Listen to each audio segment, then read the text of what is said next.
يوم تبدل الأرض غير الأرض والسماوات وبرزوا لله الواحد القهار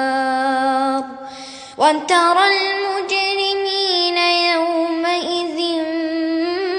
مقرنين في الأصفاد سرابيلهم من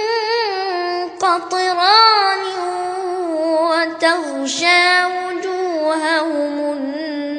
النار ليجزي الله كل نفس ما كسبت